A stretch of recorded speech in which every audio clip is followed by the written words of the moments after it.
Get ready to challenge everything you thought you knew about power and leadership in the Middle Ages. There's an almost unquestioned belief that, in times of war and chaos, only men could wield swords and wear crowns. But what if I told you one of the most crucial figures in the formation of England itself was a woman? A woman whose story was conveniently forgotten, overshadowed, and now, finally, is being rediscovered.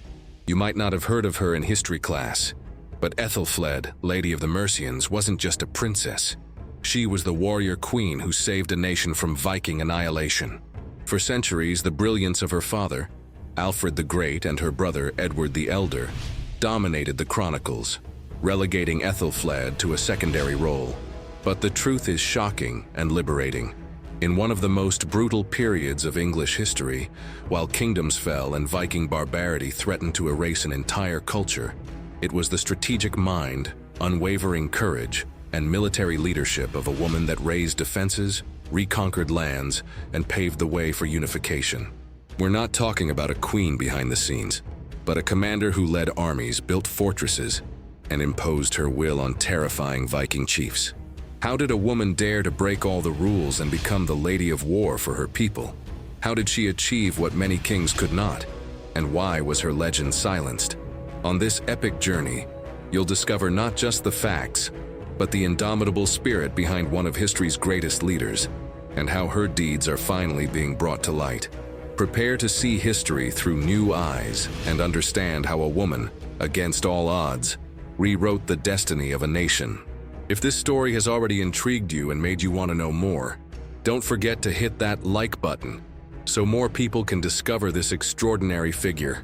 Subscribe to the channel and hit the bell icon so you don't miss any of our upcoming historical epics. Your support is crucial for us to continue spreading this valuable knowledge and unraveling the most fascinating stories of the past. And tell us in the comments, where are you watching us from? Would you like to suggest another fascinating story you'd like us to tell? Your participation helps us create even better content. The 9th century dawned upon a British Isle in constant upheaval, a chessboard where Anglo-Saxon kingdoms vied for supremacy, while a growing shadow emerged from the northern mists. It wasn't an unknown threat. Whispers about the men from the north, the dreaded Vikings, had echoed through halls and villages for decades. But what began as sporadic raiding incursions, lightning strikes on isolated monasteries and coastal villages, was now transforming into a full-scale invasion, an inexorable force seeking not just riches, but lands to settle and kingdoms to rule. England was fragmented.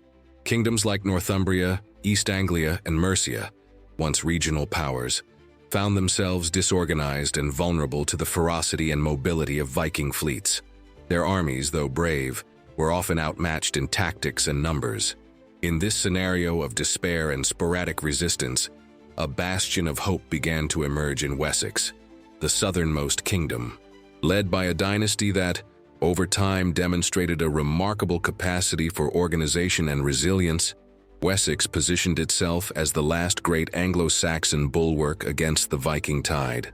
It was within this kingdom that more cohesive strategies began to be formulated, not just to repel the invaders, but to conceive the audacious ambition of a unified England.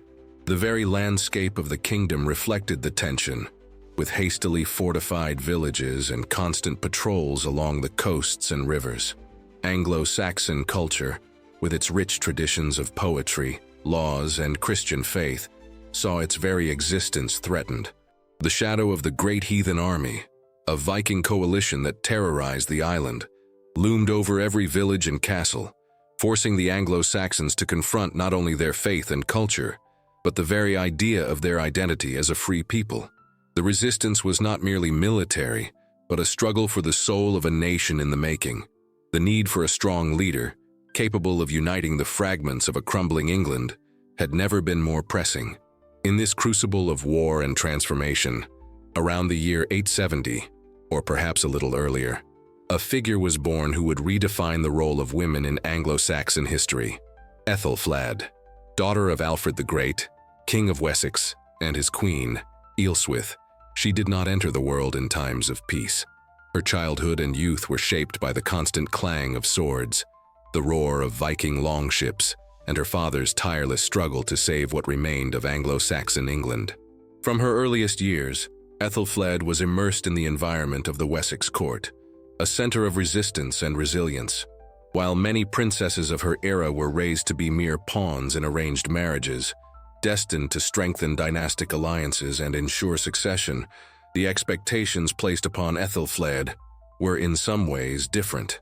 There are no detailed records of her early years, but it's plausible to infer that her father, Alfred, a man of keen intellect and strategic vision, would have invested in her education in a way that went beyond the conventional for women of her standing.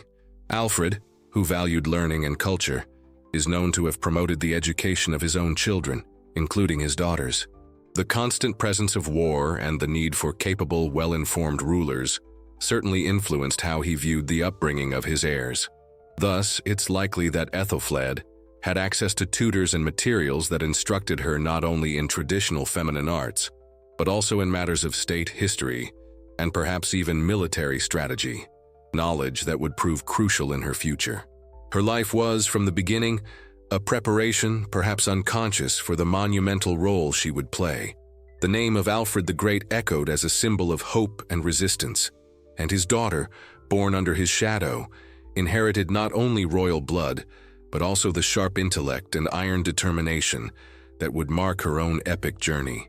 The expectations placed upon her, though silent, were the weight of a nation seeking a future. The education of Æthelflæd, though not detailed in historical annals in the same way as military feats, is a fertile and fascinating field of speculation, given her unusual trajectory. Born at the court of Alfred the Great, a king renowned for his passion for knowledge and his policy of promoting literacy and erudition among his nobility, it is almost certain that Æthelflæd received an instruction that transcended conventional expectations for an Anglo-Saxon princess of the 9th century. While many of her contemporaries focused primarily on domestic and religious arts, Æthelflæd, the daughter of the king who translated Latin works into Old English, likely had access to texts and tutors who introduced her to a much broader range of knowledge. It is known that Alfred insisted on the education of his children, both boys and girls, in Latin and their native tongue. This suggests that Æthelflæd would have had a solid foundation in reading, writing, and possibly in religious and historical studies. But what set her apart was the environment in which she grew up. Alfred's court was not a peaceful sanctuary, but a center for military planning, diplomacy, and administration in times of war. It's plausible that she absorbed lessons on strategy, logistics, and governance simply by observing her father and his advisors. She would have witnessed firsthand the challenges of managing a kingdom under constant threat, the complexities of alliances, and the importance of fortifications and well-trained armies. The question that echoes through the centuries is, could a princess wield a sword? While there's no direct evidence that Æthelflæd participated in hand-to-hand combat as a Viking warrior, the idea that she might have received some training in military tactics or self-defense is not entirely far-fetched. In a society where personal safety was precarious and warfare constant, even noble women might have had a basic understanding of self-defense or weapon use. Furthermore, the ability to lead armies, as she would eventually do, would require a practical knowledge of military strategy and logistics that would be difficult to acquire solely through books. She may have learned horsemanship, basic weapon handling, or even troop formation tactics, all crucial skills for any military leader, regardless of gender. The nature of her future leadership suggests that she was not just a decorative figure, but a strategist and commander who understood the brutal realities of war. Her education, therefore, was a singular blend of erudition and military pragmatism, preparing her for a destiny few women of her era would dare to imagine. The colossal figure of Alfred the Great, King of Wessex, stands over the story of Æthelflæd as the founding rock of her own grandeur. Alfred was not just a king, he was the architect of Anglo-Saxon resistance, the strategist who, against all odds, saved his kingdom from total annihilation and planted the seeds for the future unification of England. His struggle against the Vikings, which culminated in the decisive Battle of Edington in 878, is an epic in itself. After being forced into hiding in the marshlands of Athelney, Alfred emerged, rallied his armies, and delivered a crushing blow that not only ensured the survival of Wessex, but imposed a treaty, the Treaty of Wedmore, which, for a time, delimited the borders between Anglo-Saxon dominion and the Danelaw, the lands controlled by the Vikings. But Alfred's vision went far beyond mere territorial defense. He understood that the long-term survival of his people depended not only on military victories, but on a profound restructuring of Anglo-Saxon society. He initiated an ambitious program of reforms that included the revitalization of education and culture. He himself a scholar, he promoted the translation of essential Latin works into Old English, ensuring that knowledge would not be lost in times of turbulence. Furthermore, Alfred was a great military and administrative innovator. He reformed the Fyrd, the Anglo-Saxon militia, dividing it into two parts, allowing one portion of the army to always be on duty while the other attended to crops, thus ensuring the kingdom's subsistence. Even more remarkable was his vision for strategic defense, the construction of a network of burhs, strategically positioned fortified towns that would serve as centers of defense, trade, and administration.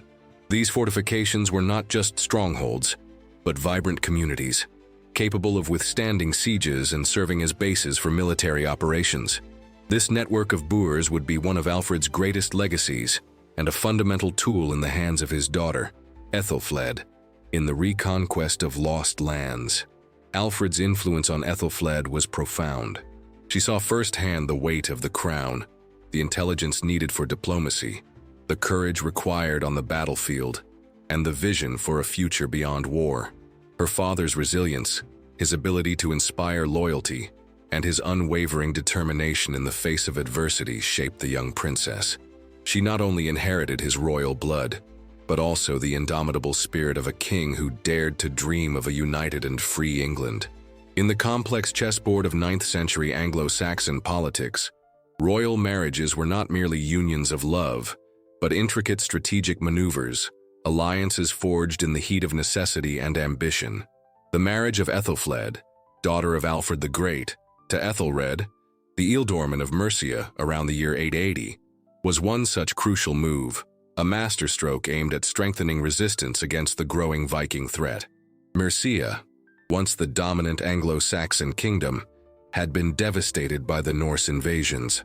Much of its territory was under the direct control of the Danelaw, and what remained of the Western Kingdom was under the nominal overlordship of Wessex, but with a pressing need for strong local leadership.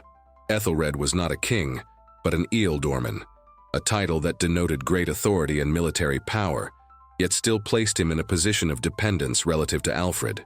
His rule over what remained of Mercia was no easy task. The kingdom was in tatters, with permeable borders and a traumatized population.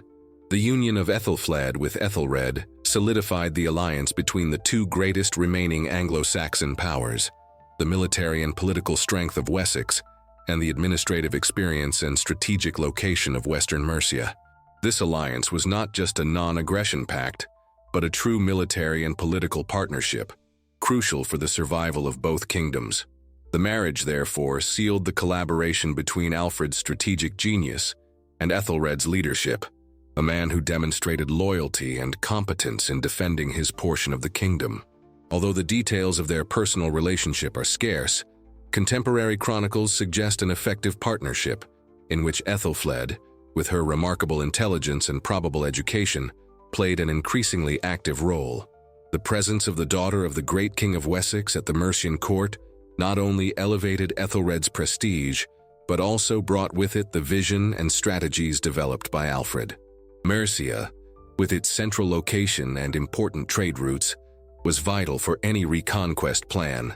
This marriage, far from being a mere formality, was the foundation upon which much of Anglo-Saxon resistance would be built in the following decades, setting the stage for future campaigns that would change the course of English history.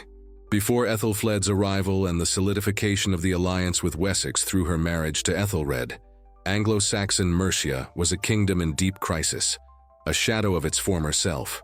At the height of its power, Mercia dominated much of central England, boasting powerful kings and cultural and political influence that rivaled Northumbria and Wessex. However, The overwhelming wave of Viking invasions in the 9th century dismantled this grandeur. The great heathen army swept through the region, overthrowing its monarchs, plundering towns and monasteries, and establishing its own dominion, known as the Danelaw. Important cities like Leicester, Derby, and Nottingham, once vibrant Mercian centers, fell under Norse control.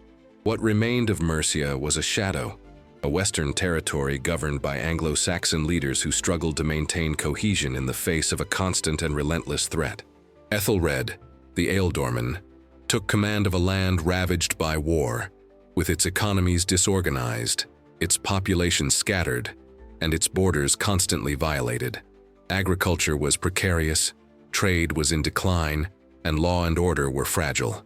The Vikings, established in their own settlements in the Danelaw, not only ruled their new lands but also launched regular incursions into the Anglo-Saxon portions of Mercia, seeking plunder and expanding their influence. The situation was desperate. The burhs, the fortifications that would become the hallmark of Anglo-Saxon defense, were scarce or inadequate. The ability to raise and maintain armies was limited, and public morale was low. Mercia was caught between the Viking sword and the need to rise again, a Herculean task for any leader. Aethelflaed's marriage to Æthelred was not just a union of royal houses, it was an injection of hope and resources into a kingdom on the brink of collapse. Wessex's military experience, Alfred's fortification tactics, and soon, Æthelflaed's own shrewdness would be desperately needed to reverse the course of history in Mercia. It was a land poised to be lost, but which, with the arrival of the lady, would see a glimpse of a more secure future. The transition of a royal princess into an active military and political leader was a gradual process for Æthelflaed, but it culminated in a decisive moment that established her as the true driving force behind Mercian governance. Although Æthelred, her husband and Ealdorman of Mercia, was the titular ruler, Anglo-Saxon chronicles begin to suggest an increasingly prominent role for Æthelflaed in the kingdom's affairs. From the late 9th century, and especially in the early 10th century, records indicate that Æthelred's health began to decline.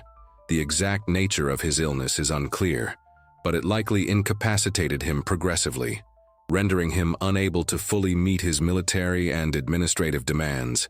It was into this power vacuum that Æthelflaed, already known for her intelligence and familiarity with her father's strategies, emerged. Her presence and influence were increasingly felt in councils, decisions on fortifications, and even in the planning of military campaigns. She was no longer just the ruler's wife, but a figure of authority in her own right, or at least recognized as such by those around her. This was the hook that surprised many, a woman in an era dominated by men, taking the reins of power in a kingdom constantly at war. It was unusual, almost unthinkable for the time. Although Anglo-Saxon society allowed women more rights and freedoms than in other contemporary cultures, active military and political leadership was still an almost exclusively male domain. Æthelflaed's ascent to absolute power did not occur without a context of acceptance and support. Her competence had already been demonstrated in previous years when she shared power with her ailing husband. The Mercian nobility, military leaders, and clergy likely saw her as the most capable candidate to maintain stability and defend the realm. Furthermore, her kinship with Alfred the Great and her brother, Edward the Elder, King of Wessex, lent her unquestionable legitimacy. She was the heir to the vision and lineage fighting for Anglo-Saxon survival. Æthelflaed's ascent was not a coup d'état, but a pragmatic and accepted transition of power, born of necessity and her own unquestionable ability. She did not merely fill Æthelred's absence. She brought new energy and strategic vision that complemented and, in some cases, surpassed that of her husband. Crucial decisions regarding the construction of burhs and the organization of Mercian defenses began to be directly associated with her. Mercia, under the leadership of a remarkable woman, was about to embark on a journey of rebirth and reconquest, something few would have predicted in the years of decline. The lady was rising, and with her, the hope of a safer future for her people. The Anglo-Saxon defense strategy against incessant Viking pressure, particularly from the reign of Alfred the Great onwards, was redefined by the construction and maintenance of a network of burhs, fortifications. More than mere fortresses, these burhs were fortified centers that served multiple purposes: military defense, local administration, trading points, and refuge for the population during attacks. They were the backbone of an ingenious defensive system that allowed the Anglo-Saxons to counter the mobility and ferocity of the Norse invaders. Instead of chasing an elusive enemy across the landscape, the Anglo-Saxon army could retreat to the safety of these strongholds, forcing the Vikings into costly and time-consuming sieges, or to reroute their attacks. Mercia, under the command of Æthelflæd and Aethelred, vigorously adopted and expanded this strategy. Known as the Mercian Boer network, this initiative was fundamental to the kingdom's recovery and stabilization. The burhs were constructed with earth and timber walls, often reinforced with palisades and ditches, and were strategically located to control crucial rivers, roads, and crossing points. Cities like Stafford, Warwick, Tamworth, and Edisbury, among others, were fortified by Æthelflæd.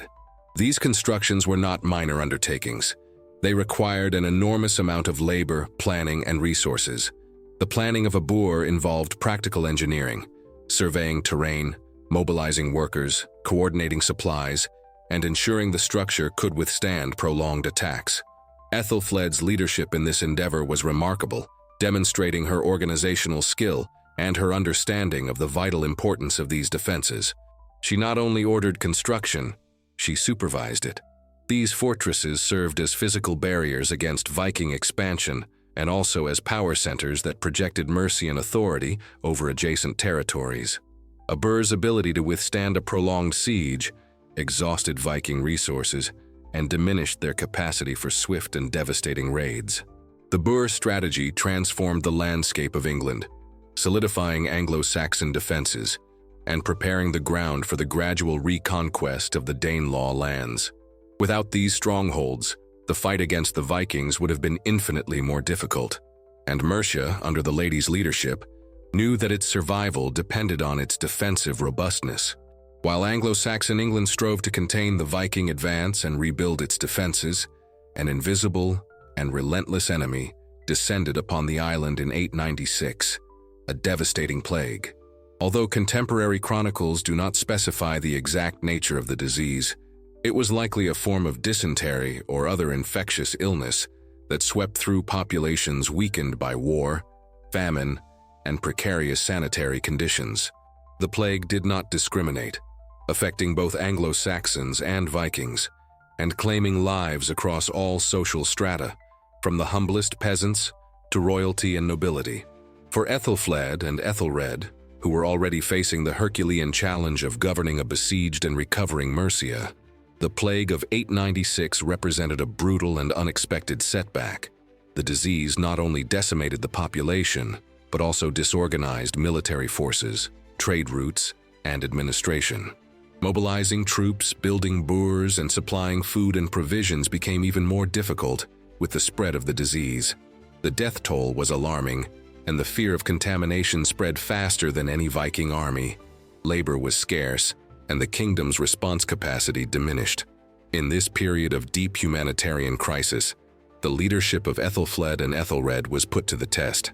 They had to make difficult decisions to contain the disease's spread, care for the sick, and maintain order in a panicked kingdom.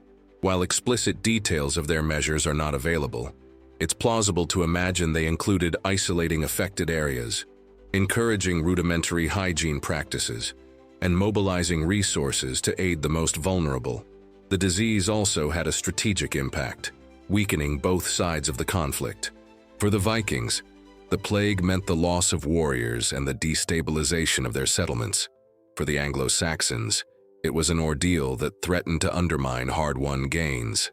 The ability of Mercia and Wessex to recover from this scourge demonstrates the resilience of their leadership and their people. This plague, though a natural disaster, forced Æthelflæd and Aethelred to demonstrate a crisis management capability that extended beyond the battlefield, revealing their resilience and the depth of their commitment to their kingdom's well-being. The partnership between Æthelflæd and Aethelred transcended political marriage. It transformed into a military and administrative collaboration of profound importance for Anglo-Saxon resistance.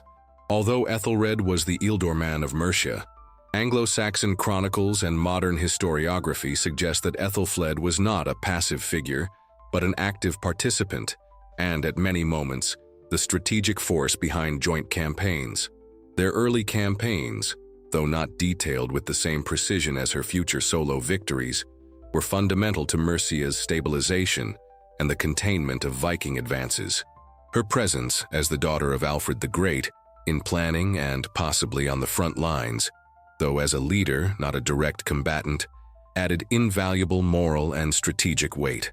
Their partnership focused on strengthening borders, rebuilding defenses, and launching surgical counterattacks against Viking settlements. One of the most notable examples of their collaboration was the reconquest of London in 886. Although London was nominally Mercian territory, it had fallen under Viking control.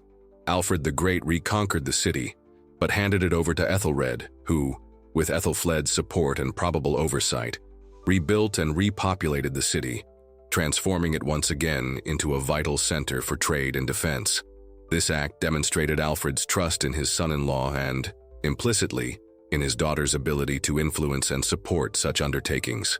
Another crucial point was the expansion of the Boer network in Mercia. The construction and strengthening of fortifications like Chester and Tamworth were joint efforts. In 907, Æthelflæd and Æthelred were responsible for repairing and fortifying Chester, a strategic city on the border with Wales that protected Mercian lands from Viking and Welsh attacks. These joint actions were not just about battlefield victories, but about building robust defensive infrastructure that would enable future offensives. It is believed that Æthelflæd, with her sharp intellect, actively participated in conceiving these strategies, analyzing maps, assessing risks, and planning logistics. The union of their talents, Æthelred's local command experience and Æthelflæd's strategic vision and organizational skills, created a formidable force. Their initial campaigns established a precedent for female leadership and paved the way for the even greater conquests Æthelflæd would achieve alone. They fought side by side, not just as spouses, but as war partners in an existential struggle for Anglo-Saxon survival. And if this story surprised you, leave a like. Share this video with anyone you think would also be impressed by Æthelflaed's story. And don't forget to subscribe to the channel and hit the bell icon so you don't miss any of our upcoming historical epics. Your subscription and your like are our reward, helping to spread this valuable knowledge to more people. We'd love to know, do you have a story you'd like to see here? Leave your suggestion in the comments and tell us where you're watching this video from. The decade-long partnership between Æthelflæd and Æthelred, which stabilized Mercia and laid the foundations for its reconquest, came to an inevitable end in 911 with the death of Æthelred, the ealdorman of Mercia. Although the exact details of his death are not widely documented, it is generally accepted that he had been suffering from fragile health for some time, which had already led Æthelflæd to assume an increasingly prominent role in the kingdom's administration and defense. His death, though anticipated by his physical condition, nevertheless represented a moment of profound loss and uncertainty for Mercia. For Æthelflæd, the loss of her husband was not just a personal blow, it was also a crucial moment for Mercia's political destiny. Æthelred, despite his weakened health, was still the formal figure of authority and the direct link to the lineage of Anglo-Saxon rulers who had resisted the Vikings. His death created a power vacuum that could have been disastrous. Anglo-Saxon law of the time did not explicitly provide for a woman in supreme command of a kingdom, especially in times of war. It was a period of great vulnerability, and Mercia, without an established male leader, risked being absorbed by Wessex or falling once again under Viking influence. The impact of Æthelred's death reverberated throughout the kingdom. The Mercian councillors and nobility found themselves at an unprecedented crossroads. Who would govern now? The couple's daughter, Ælfwine, was too young to assume power. Edward the Elder, King of Wessex and Æthelflaed's brother, had the right to claim Mercia as part of his unification strategy. However, Æthelflaed's already proven reputation and capability had grown to the point of being undeniable. She had already been leading, making decisions, and inspiring loyalty. The pain of losing her husband was, paradoxically, the catalyst for her formal ascent to power. It was in this moment of mourning and transition that she not only consolidated her position, but also set a historical precedent, paving the way for a woman to govern an Anglo-Saxon kingdom independently and with undeniable authority. Æthelred's death did not signify the end of Mercia, but the beginning of a new and extraordinary era under the leadership of his widow. With the death of Æthelred in 911, Aethelflaed did not retreat into obscurity or a secondary role. On the contrary, she took the reins of power with an authority and legitimacy that surprised many of her contemporaries. She was recognized as the Lady of the Mercians, Mercna, a title that was not merely honorary, but denoted full power and sovereignty over the kingdom of Mercia. This was a remarkable and largely unprecedented feat in Anglo-Saxon history. While there were powerful queens and abbesses, the idea of a woman governing a kingdom in her own right, leading armies, and conducting diplomacy in times of war was revolutionary. Æthelflaed's ascent to absolute power did not occur without a context of acceptance and support. Her competence had already been demonstrated in the preceding years when she shared power with her ailing husband.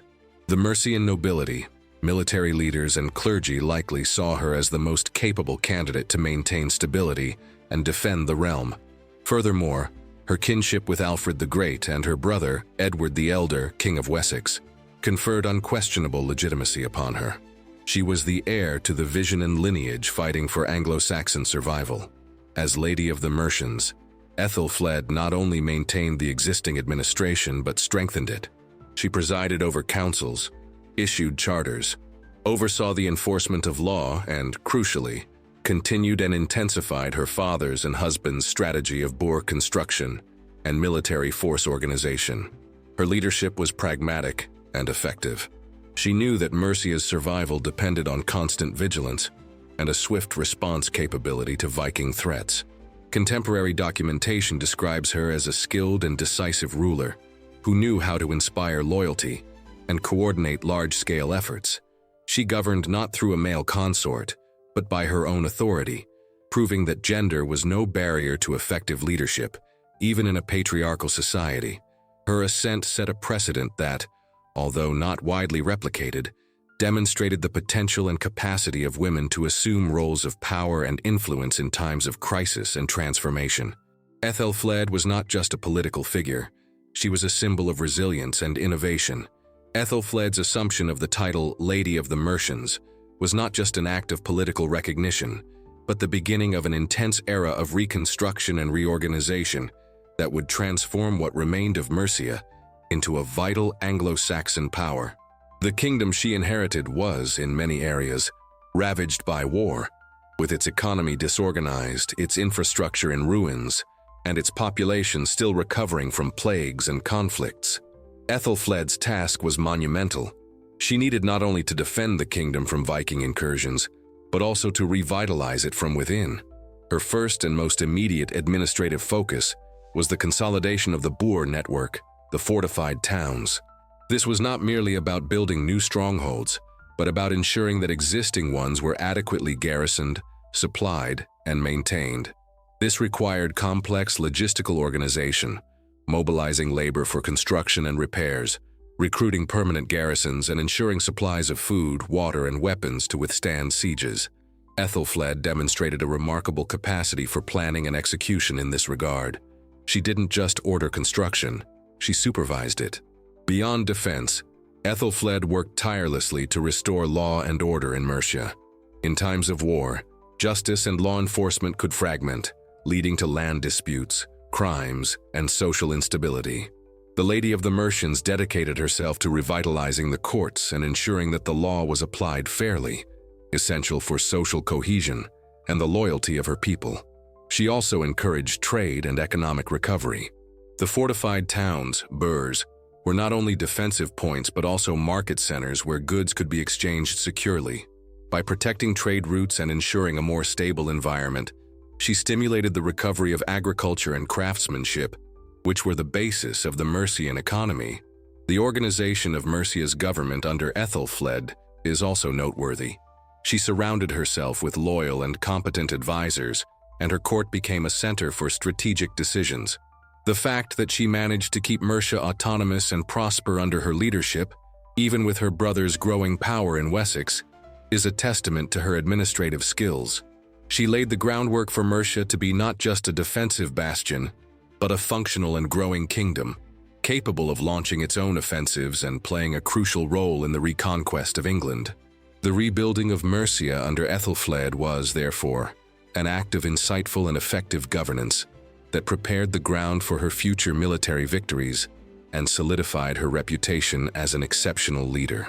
While Æthelflæd dedicated herself to the arduous task of rebuilding and strengthening Mercia, the Viking threat did not diminish.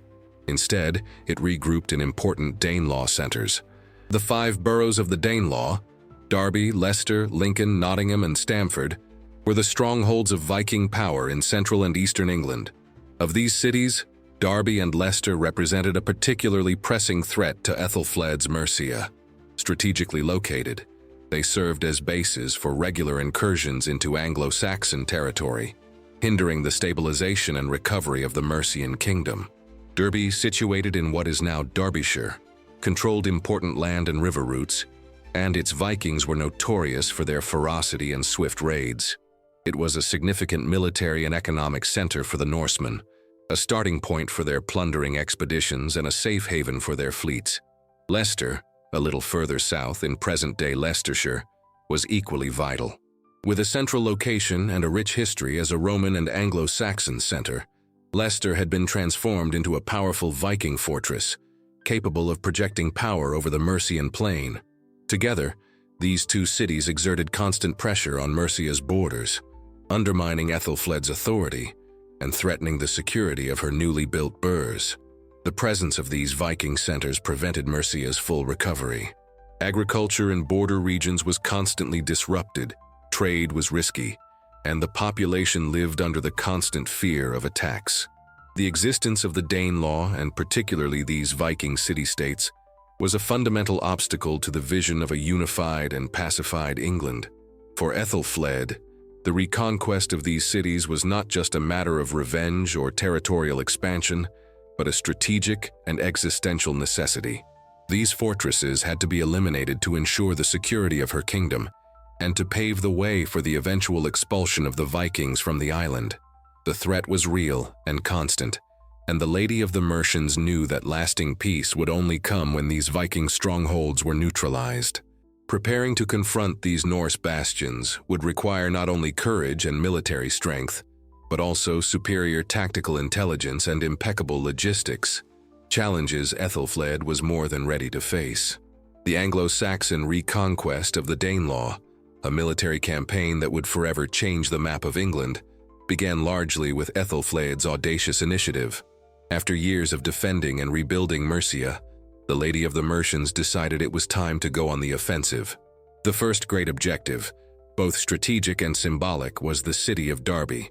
Situated on the banks of the river Derwent, Derby was one of the most prominent of the 5 boroughs of the Danelaw, a center of power and a base for incursions into Anglo-Saxon Mercia. Its capture would represent not only a significant military victory, but also a devastating psychological blow against Norse dominion in the region. In the year 917, Æthelflæd personally led a well-trained and motivated Mercian army towards Derby. The choice to attack Derby first demonstrates her strategic intelligence. The city, though fortified, was a vital connecting point, and its fall could open the way for the capture of other Viking strongholds. Anglo-Saxon chronicles describe the battle for Derby as fierce. The Viking defenders, knowing what the fall of their city would mean, fought with savage determination. The siege was intense, and the walls of the Viking burh resisted the initial assaults. However, Æthelflæd's persistence and leadership were crucial. She not only commanded her troops, but her presence inspired courage and discipline. The decisive battle for Derby was not a simple confrontation, but a strategic siege. Mercian troops likely used assault tactics, perhaps with siege towers or battering rams, seeking a breach in the Viking defenses. The exact details of the capture are not entirely clear, but the narrative suggests a coordinated and effective attack. When the Viking defenses finally yielded, the city was taken. The victory at Derby was a resounding triumph. Not only was the city recaptured, but, according to the chronicles, 4 of the 5 Viking earls who governed it were killed during the combat, decapitating the local Norse leadership. This was the first major step in the reconquest, a turning point in the struggle against the Vikings. The hook here is evident. A woman, defying the norms of her era, not only led an army but achieved a decisive victory in one of the enemy's most important strongholds. The fall of Derby was not just a military victory. It was a declaration of intent, a sign that the Lady of the Mercians was ready to take back what had been lost, an act that resonated throughout Anglo-Saxon and Viking England, changing the perception of power on the island. Æthelflaed's extraordinary series of victories was not the result of mere luck or overwhelming numerical superiority. On the contrary, she demonstrated a sharp military mind, capable of planning and executing tactics and strategies that matched, or even surpassed, those of her male contemporaries. Her approach went beyond brute force. It was based on intelligence, logistics, and exploiting the enemy's vulnerabilities. One of the pillars of her strategy was the network of burhs, inherited from her father, Alfred. Æthelflæd not only maintained these fortified centers, but used them offensively. Each burh she built or repaired served not only as a defensive base, but also as a forward point for future campaigns. By fortifying towns like Tamworth, Stafford, Edisbury, Warwick, and Runcorn, she created a Mercian shield that hindered Viking mobilization and, at the same time, established operational bases from which her armies could launch deep attacks into enemy territory. This was a strategy of gradual encirclement, isolation, and strangulation. Beyond fortification, Æthelflæd was a master of attack coordination. She did not act impulsively. Her campaigns were meticulously planned, often in coordination with the forces of her brother, Edward the Elder. This collaboration allowed for coordinated attacks on multiple fronts, dividing Viking forces and preventing them from concentrating their resources. A notable example is how she besieged and took Derby and Leicester. She did not launch a direct and desperate assault, but likely used the tactic of prolonged siege, perhaps cutting off supplies and isolating the city before the final assault. This methodical approach was a hallmark of her tactical intelligence. Although no military manuals written by her exist, her actions speak for themselves. She understood the importance of logistics, ensuring her armies were well supplied and disciplined. The speed with which she could move her forces and the success of her sieges suggest a mastery of contemporary military engineering. Furthermore, the psychology of war was not ignored. By attacking and capturing important Viking strongholds, she not only gained territory but also shattered the invaders' morale and inspired confidence among her own people. Some historians speculate that she may have used surprise tactics or disinformation to deceive her enemies, although this is less proven. What is certain is that her charismatic leadership and innate understanding of warfare transformed her into a formidable commander.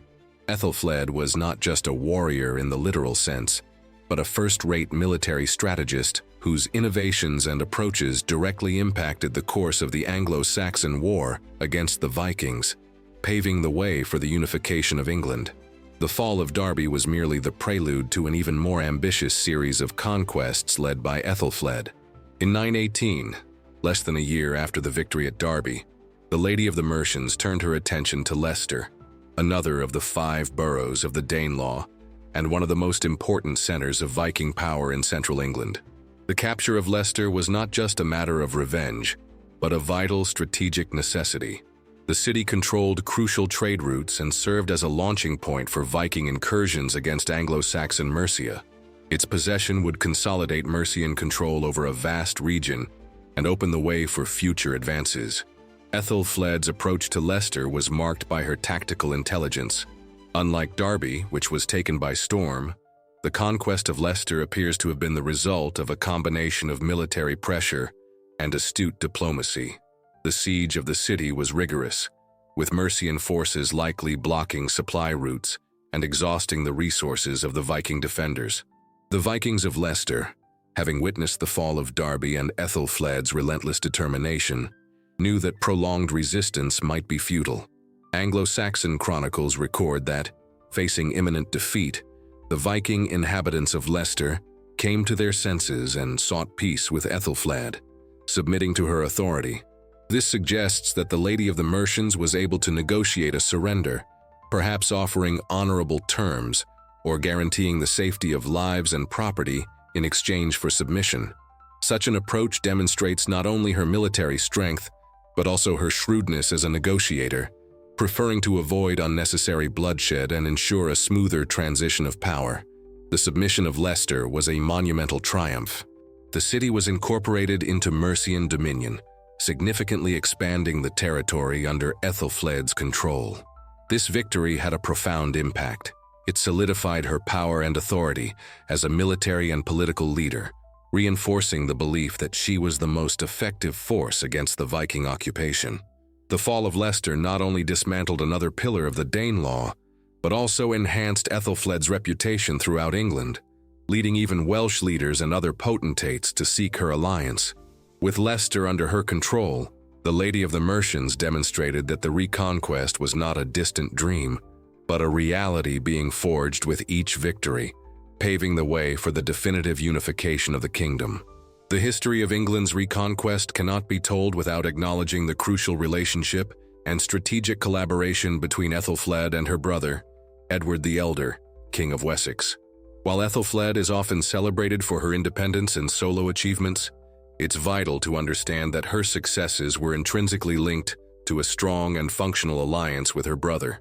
Both shared the legacy of Alfred the Great and his vision of a unified England free from Vikings.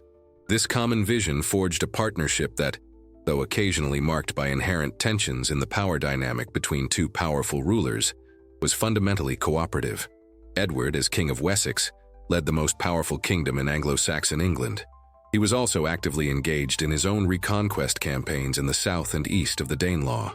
Their strategies were complementary.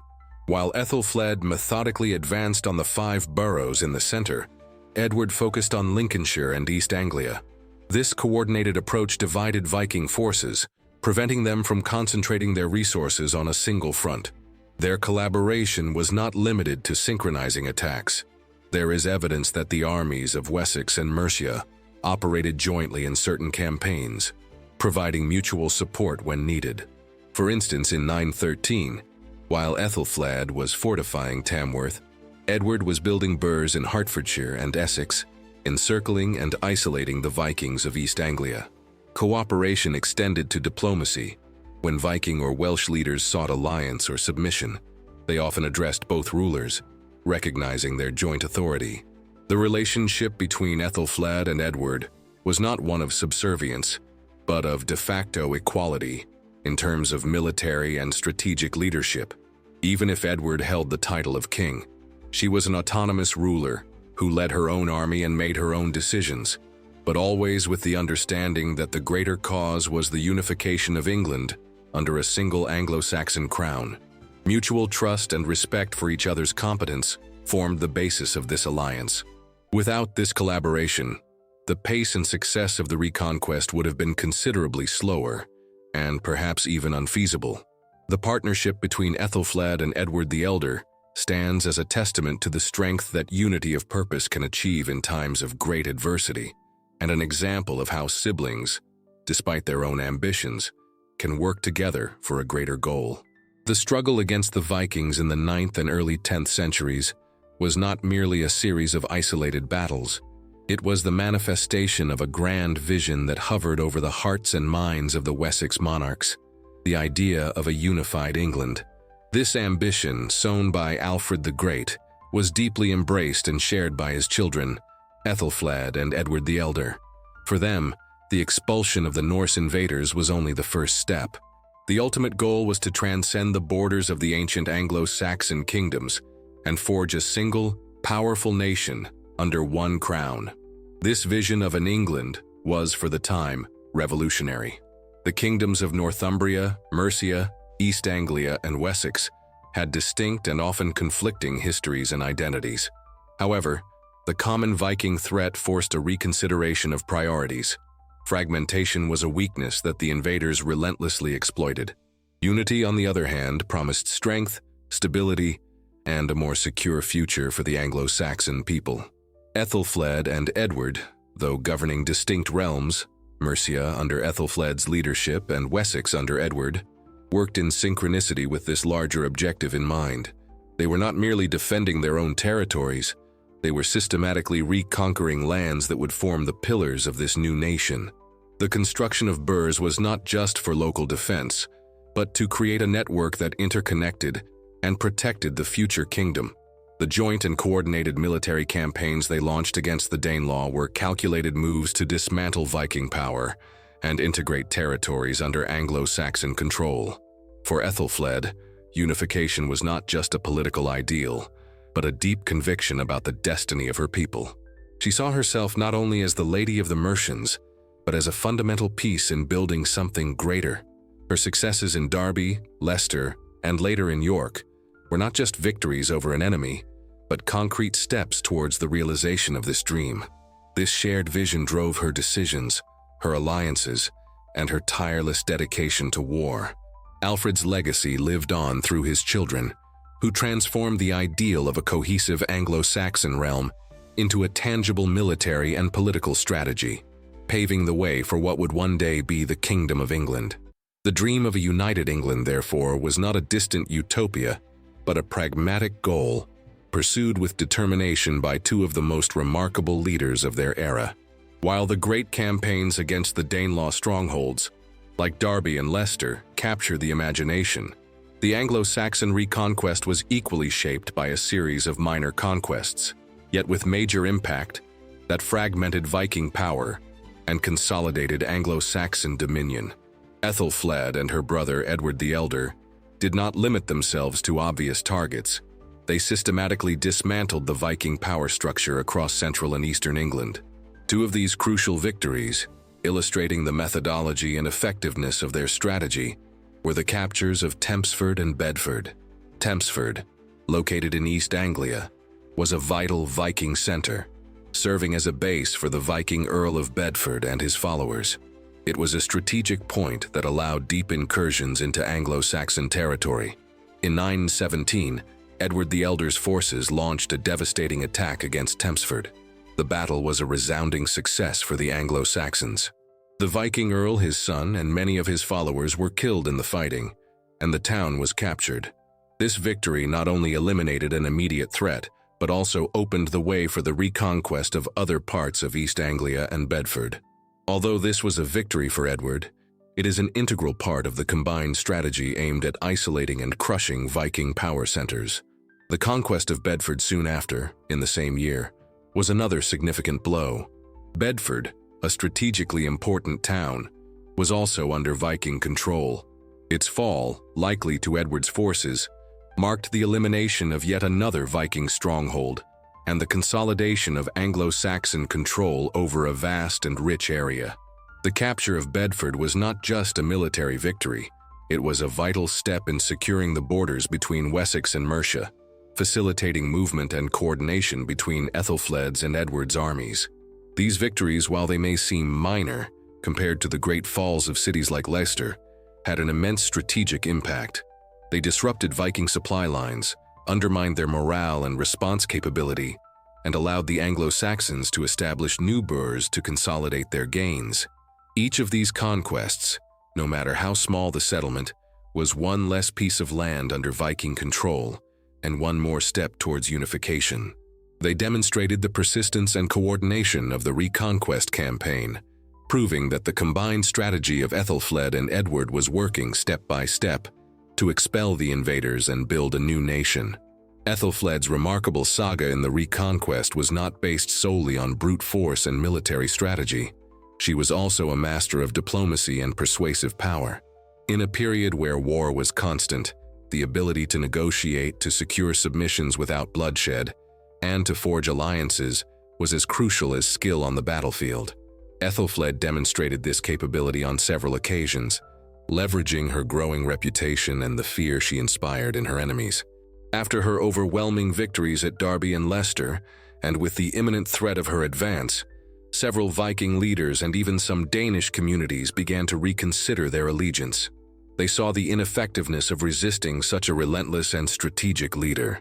It is in this context that Æthelflæd used her intelligence to offer terms of peace and submission. For example, In 918, shortly after the fall of Leicester, the city of York, one of the largest and wealthiest Viking centers in England, sent a delegation to submit to Aethelflaed.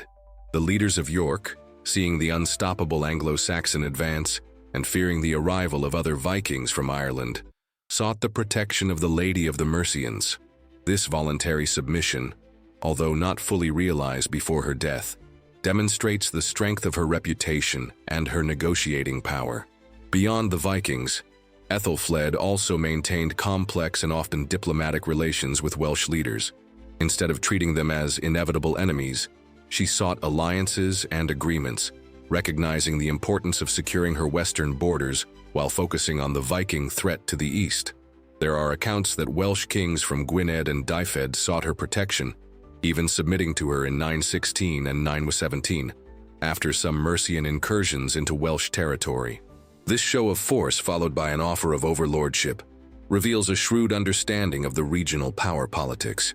Aethelflaed's ability to inspire both fear and respect allowed her to use force as a bargaining chip in negotiations. She knew when to insist on unconditional surrender and when to offer terms that would lead to peace. She was seen as a force to be reckoned with, capable of protecting her allies and destroying her enemies. This mix of military power and diplomatic finesse made her an even more formidable leader, and her skill in gaining concessions without the need for total battle saved resources and lives, accelerating the process of reconquest and the unification of England. One of Æthelflaed's most remarkable attributes of leadership was her ability to inspire unwavering loyalty in her men and her commanders. In an era where fidelity was won with blood and gold, and female leadership was an anomaly, the fact that Æthelflaed commanded armies with notable dedication and effectiveness is a testament to her charisma, competence, and fairness. Her commanders, the Thangs and Ealdormen of Mercia who served her, followed her not just out of duty, but out of conviction in her vision and capabilities. The source of this loyalty was not merely her royal ancestry as the daughter of Alfred the Great. It was forged on the battlefield and in the council halls. Æthelflæd did not hide behind her titles.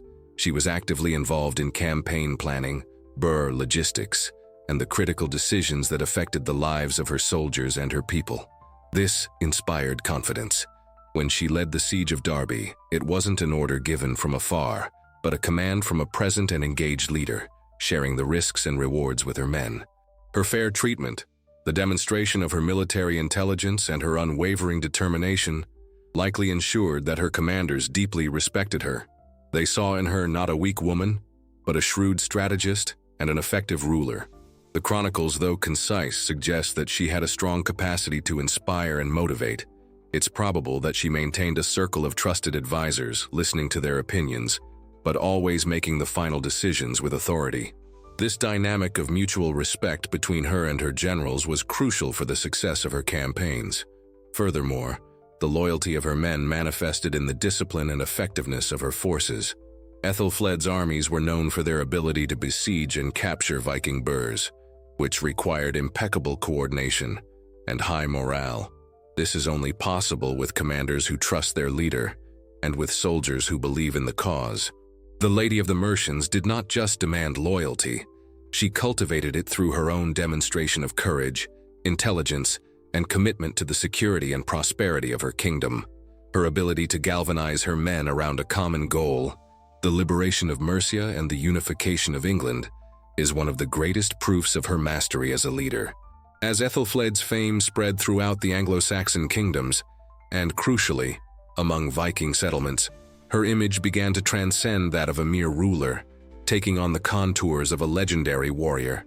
In an era where military prowess was the pinnacle of heroic virtue, the fact that a woman not only commanded armies but also achieved decisive victories naturally generated an aura of admiration and, for her enemies, fear. Qualities that fit the epic narrative of Anglo-Saxon resistance were attributed to her.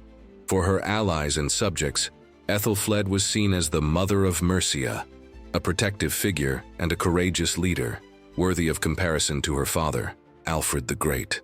Stories of her victories at Derby and Leicester and the relentless determination with which she built fortifications certainly spread rapidly by word of mouth.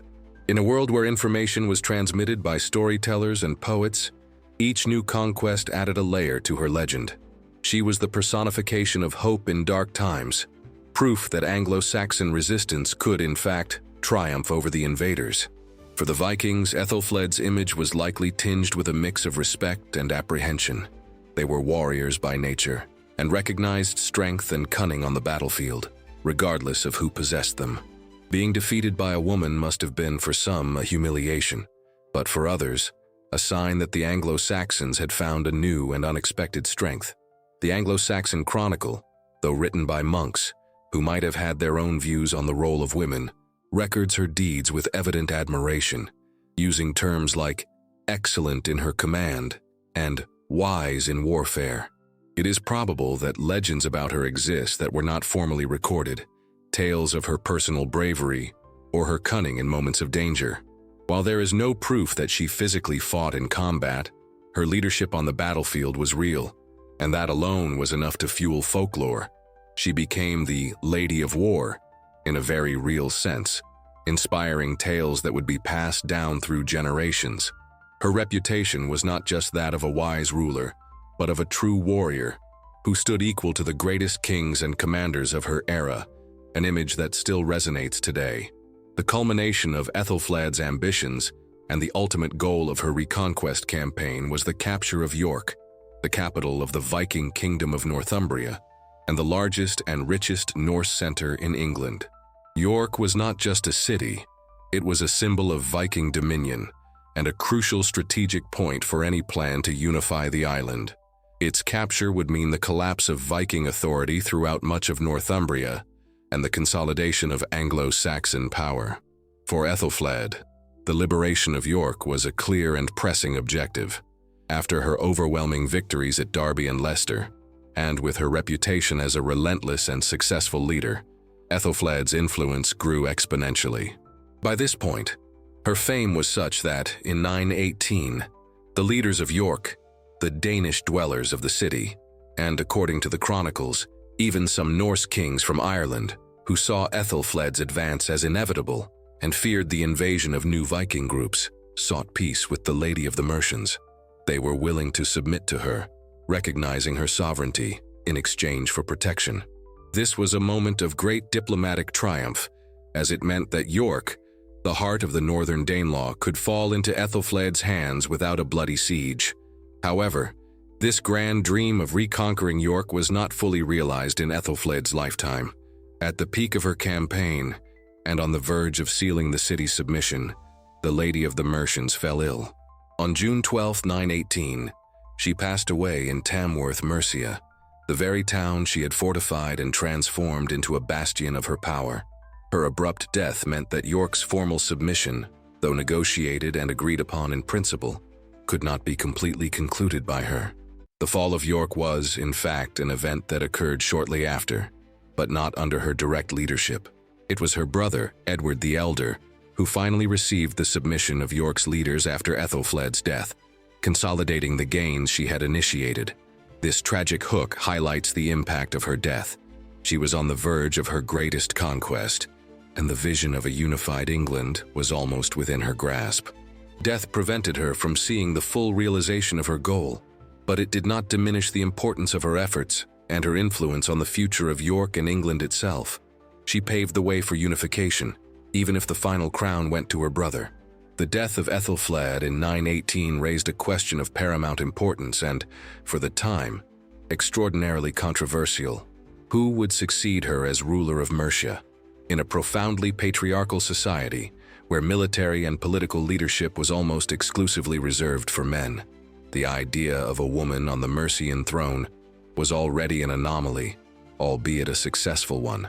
Her death forced the Mercian nobility and the Wessex court to directly confront the issue of female succession. Æthelflæd had only one daughter, Ælfwine, who was the natural heir to her power and influence. She had, to some extent, already been prepared to assume a prominent role, perhaps as her mother's successor. The appointment of one woman to succeed another in this context would have been an even more audacious precedent than Æthelflæd's own ascent. For a brief period after her mother's death, Ælfwine, indeed, seems to have assumed the leadership of Mercia. Chronicles suggest that she was recognized as the Lady of the Mercians in some contexts. However, the political situation was complex and precarious. The Kingdom of Wessex, under the command of Edward the Elder, Æthelflaed's brother, was in full ascendance and was pursuing its own campaign to unify England.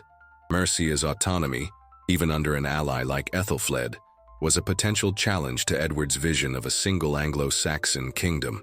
The presence of Ælfwine in power, a young woman inexperienced in comparison to her mother's sagacity and reputation, represented both an opportunity and a risk.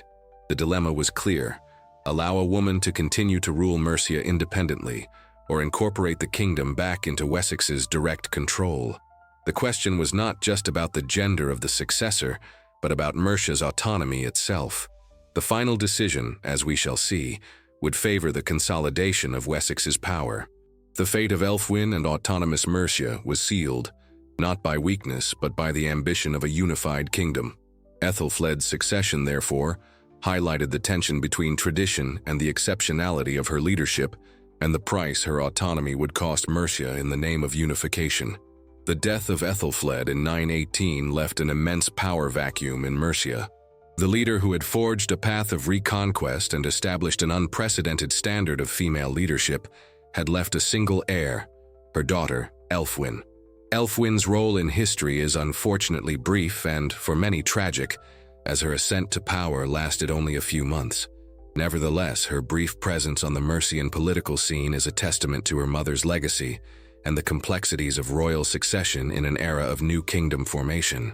There is little detailed information about Ælfwine's life or education, but it is reasonable to assume that she would have received an education similar to her mother's, being prepared for a prominent role at the Mercian court.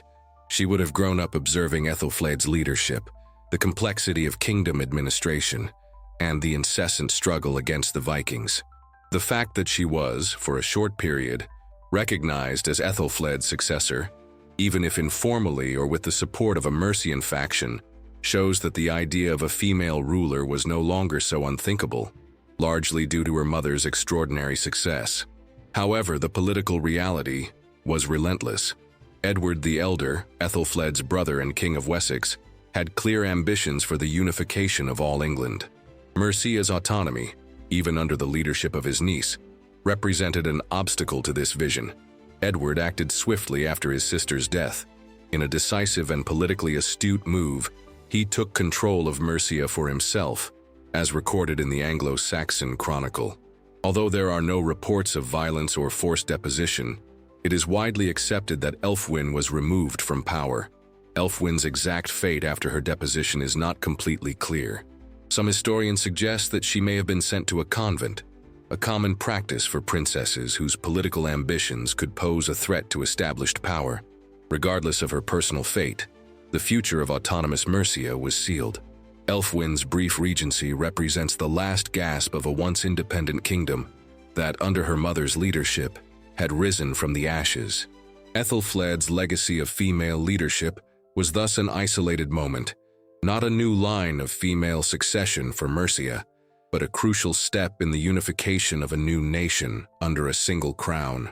The life of a ruler and military commander in the 10th century was inherently arduous and dangerous, marked by constant travel, the stress of war, and living conditions that, even for royalty, were precarious. For Æthelflæd, the Lady of the Mercians, her journey of leadership, though filled with triumphs, was also a physical and mental burden. Chronicles, while not detailing her ailments with medical precision, suggest that in the last years of her life, her health began to show signs of decline. Since the death of her husband Aethelred in 911, Æthelflæd assumed full responsibility for governing Mercia, leading armies, building fortifications, and conducting diplomacy. This exhausting workload, combined with the constant Viking threat and political pressures, would certainly have taken its toll. While there are no records describing her as physically weak during her most vigorous campaigns, it's reasonable to infer that decades of warfare and governance in a hostile environment would have progressively weakened her. Historians speculate about the exact nature of her final illness. It could have been a chronic condition, exacerbated by her rigorous lifestyle, or an acute illness that struck her suddenly.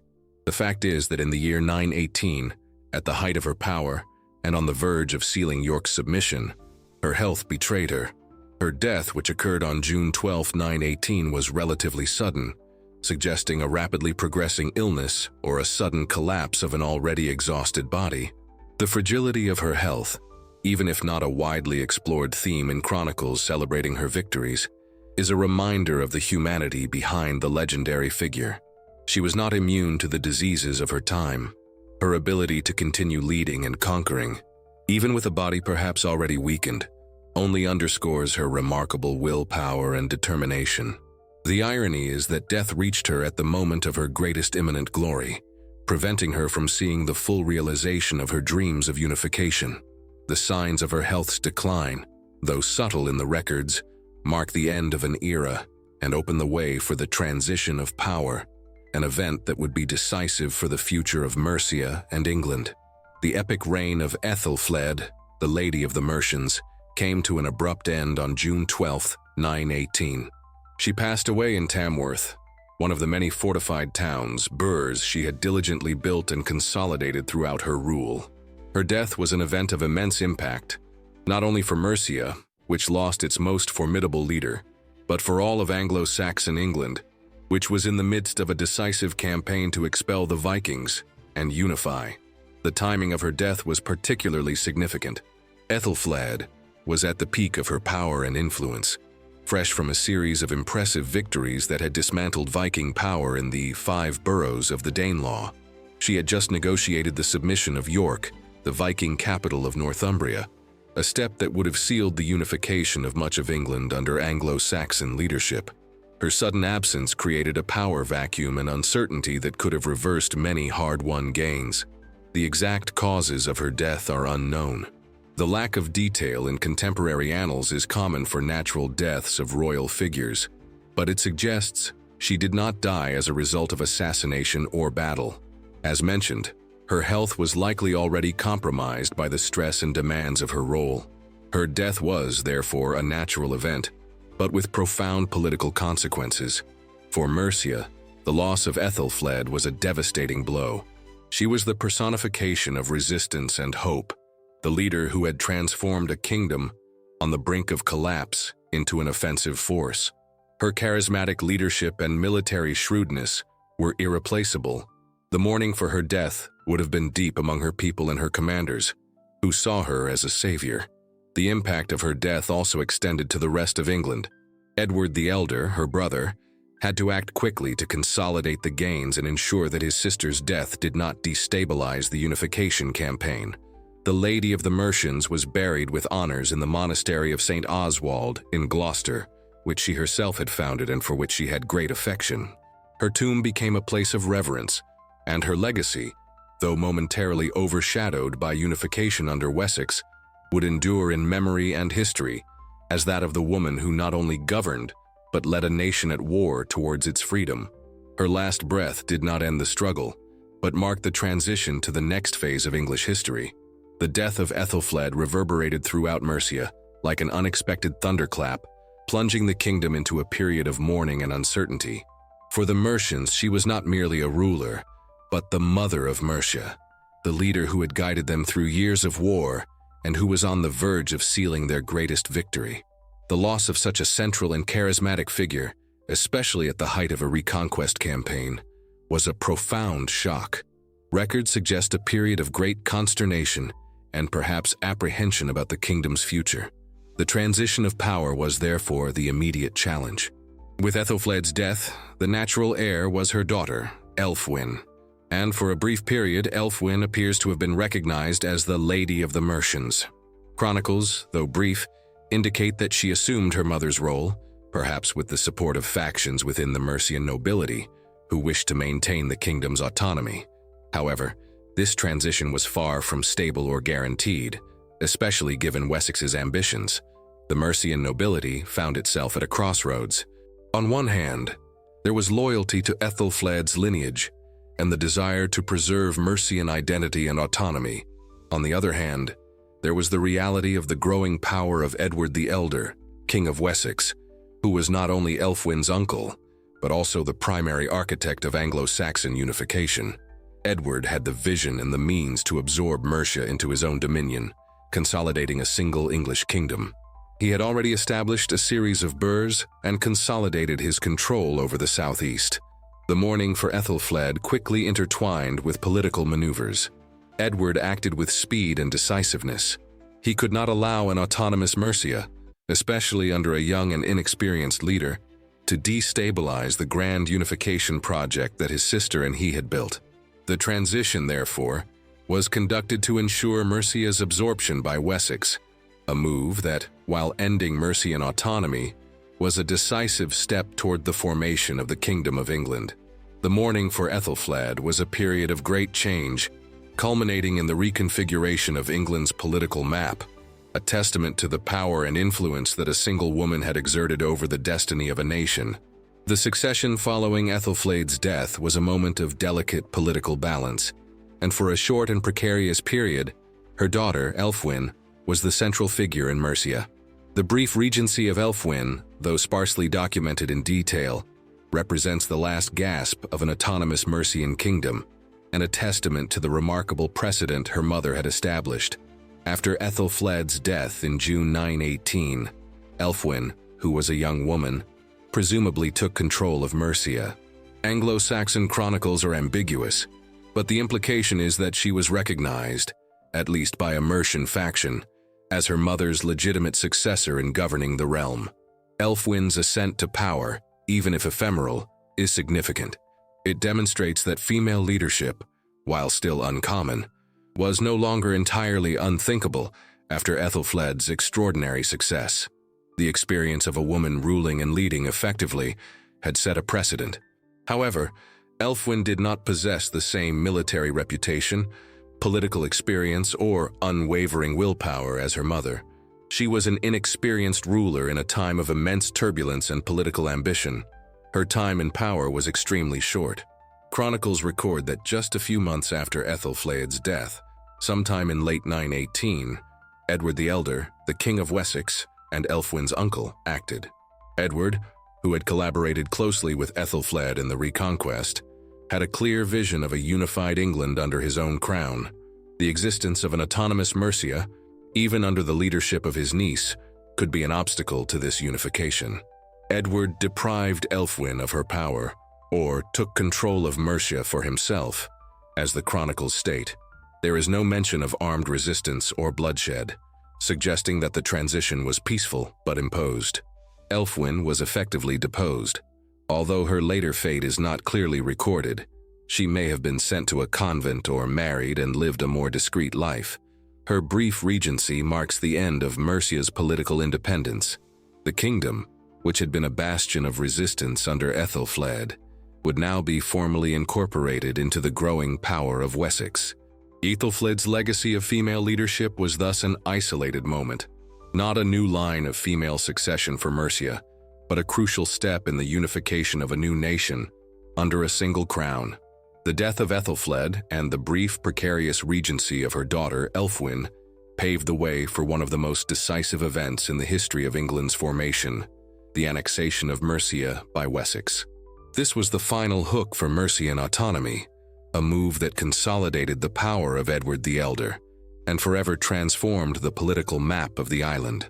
Although Mercia and Wessex had worked in close collaboration under the leadership of Æthelflaed and Edward, Mercia's independence had always been an element that Edward aimed to integrate into his vision of a single English kingdom. In 918, following Æthelflaed's death, Edward acted with impressive speed and determination.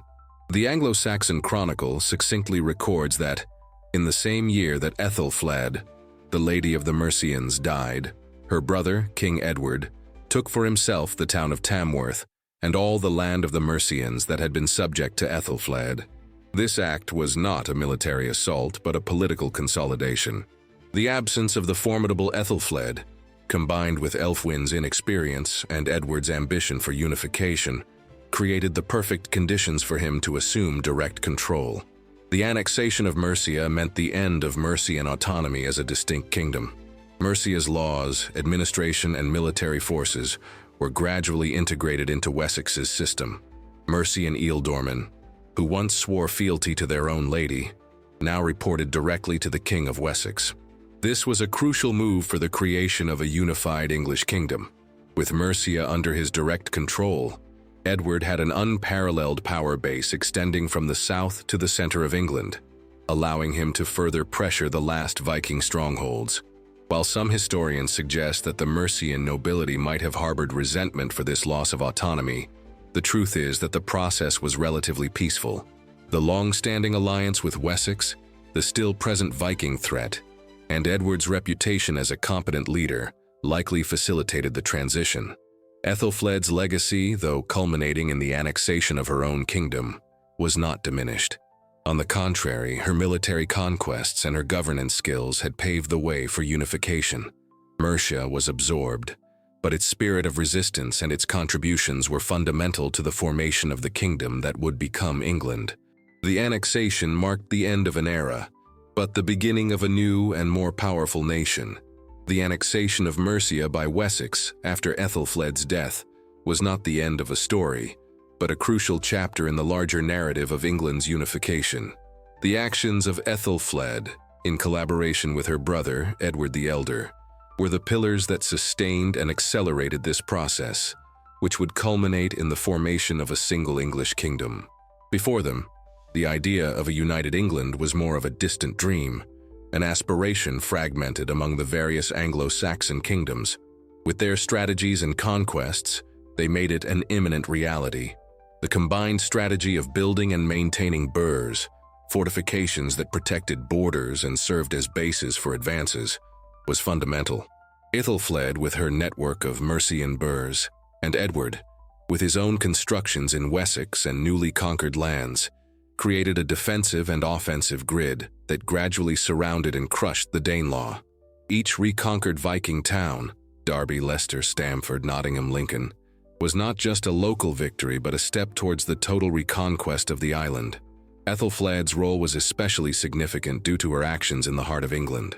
By liberating the 5 boroughs, she broke the backbone of Viking power in Mercia and opened the way for the unification of the north.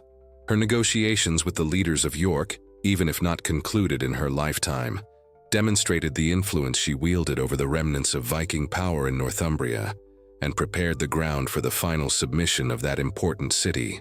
Æthelflaed's death and Mercia's subsequent absorption by Wessex ensured that unification would proceed under a single crown. Edward, now controlling the vast expanse of Wessex and Mercia, was in an unprecedented position of strength. He continued the reconquest campaign, and his successors, such as his son Æthelstan, would be the first to proclaim themselves King of all Britain, or King of the English, consolidating the unification that Æthelflaed and Edward had initiated. Thus, Æthelflaed's actions were not isolated. They were an essential engine for the path that led to the formation of England. Her courage, intelligence, and leadership were crucial elements for Alfred the Great's dream to become a reality. The unified England that would emerge in the following decades was, in large part, a testament to the legacy of a woman who, sword in hand, metaphorically speaking, and with a strategic mind, helped shape the future of a nation. Despite her monumental achievements and her crucial role in the formation of England, the figure of Æthelflaed was, for many centuries, relegated to a strange oblivion in dominant historical narratives. While her father, Alfred the Great, and her brother, Edward the Elder, were celebrated as founders of the English nation, the Lady of the Mercians often appeared only as a footnote or a secondary figure. This recent rediscovery of her importance is a testament to how historical narratives can be selective and how perspectives change over time. There are several reasons for this oversight. First, primary historical sources about Æthelflaed are scarce and often succinct. The Anglo-Saxon Chronicle, though mentioning her deeds, does not glorify her to the same extent as Alfred or Edward. Later medieval chronicles, written predominantly by male clerics, tended to focus on kings and male figures, fitting women into more traditional roles. Second, the Kingdom of England was established under the Wessex lineage, and Æthelflaed's memory, as an autonomous ruler of Mercia, may have been downplayed to emphasize the continuity of the Wessex dynasty. Unification meant that the legacy of male kings prevailed in official history. Furthermore, The idea of a woman in military and political command was, for many subsequent eras, uncomfortable or incomprehensible to historians living in even more patriarchal societies. The concept of a warrior princess or a commander queen was difficult to reconcile with prevailing gender norms. However, in recent times, especially from the 20th century onwards and with the advancement of gender studies in history, there has been a vigorous rediscovery of Aethelflaed. Historians began to re-examine the few but impactful references to her in primary sources, realizing the magnitude of her achievements. In-depth study of the Boer network and Anglo-Saxon reconquest strategy revealed the centrality of her contribution. New interpretations placed her not only as an auxiliary figure, but as a strategic and independent leader whose command was vital for the success of the Unification campaign. Today, Æthelflæd is widely recognized as one of the most important figures in early English history, a remarkable female leader who defied the expectations of her time and played an irreplaceable role in the formation of a nation. Her rediscovery is a reminder of the importance of questioning established narratives and seeking out the voices and stories that have been silenced by time. The figure of Æthelflæd, given her extraordinary nature and remarkable achievements, is fertile ground for the emergence of folklore and legends, even if many of these narratives lack historical verification. In societies that relied on the oral transmission of stories and the embodiment of virtues and deeds in heroic figures, it was inevitable that a leader like the Lady of the Mercians would gain a place in the popular imagination, transcending mere factual accuracy. While primary sources focus more on her concrete acts of war and administration, it is plausible that popular tales and ballads, even if unrecorded, about her bravery and wisdom circulated among Anglo-Saxon communities.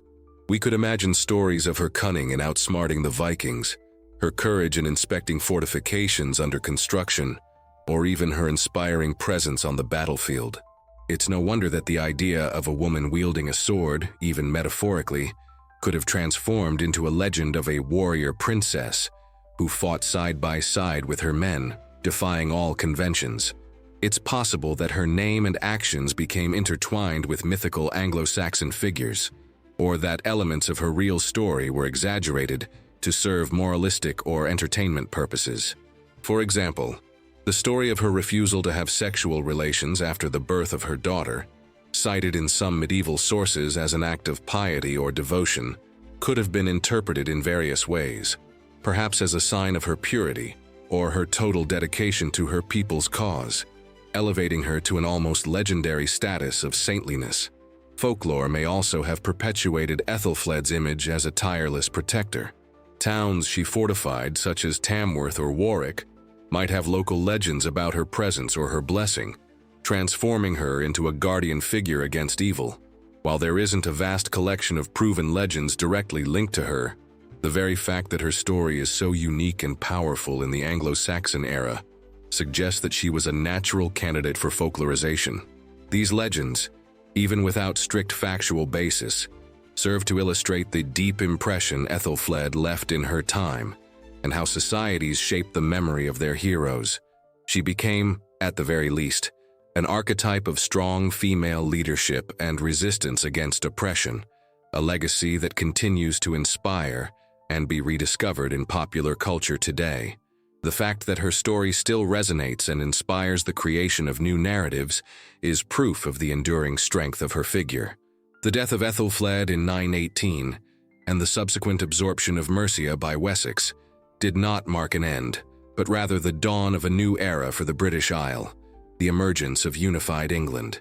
The political and economic landscape after this transition was radically different from what Æthelflæd had encountered in her youth. The country was no longer a collection of fragmented Anglo-Saxon kingdoms, constantly threatened and torn apart by Viking incursions. Instead, it was on a clear path to becoming a single, powerful kingdom under one crown. Politically, unification meant the end of regional autonomy for the Anglo-Saxon kingdoms, but also the consolidation of a centralized force capable of facing any external threat. Edward the Elder and his successors, especially Æthelstan, his son and Alfred's grandson, were able to capitalize on the territorial gains and administrative structures established by Æthelflæd. The network of Mercian burhs, which she had built and diligently maintained, became an integral part of the new kingdom's defensive infrastructure. The border with the Danelaw, once a constant battle line, was now being pushed further and further north, and Viking resistance was gradually disintegrating. Economically, the growing peace and stability allowed for a renaissance of trade and agriculture. Trade routes, which were once dangerous and frequently interrupted by Viking raids, became more secure. Towns, now fortified and protected, flourished as centers of commerce and production. Coinage, which had been disorganized during times of war, was standardized and centralized, reflecting the growing control of royal power over the economy. Mercia, once a battlefield, became a vital region for the new kingdom, contributing its wealth and labor. Aethelflaed's legacy, therefore, was not lost in the annexation. On the contrary, she was a fundamental pillar for this new era. Her military victories, her organizational capabilities, and her vision of an England free from invaders were essential for unification. She dismantled Viking power in the center of the island, opened paths to the north, and demonstrated that cooperation among the Anglo-Saxon kingdoms was the key to survival. The England that emerged from her journey was a stronger, more cohesive nation, with a nascent national identity, a nation that owed much to the Lady of the Mercians. Her work laid the foundations for centuries of English history and for the rise of one of Europe's most enduring monarchies.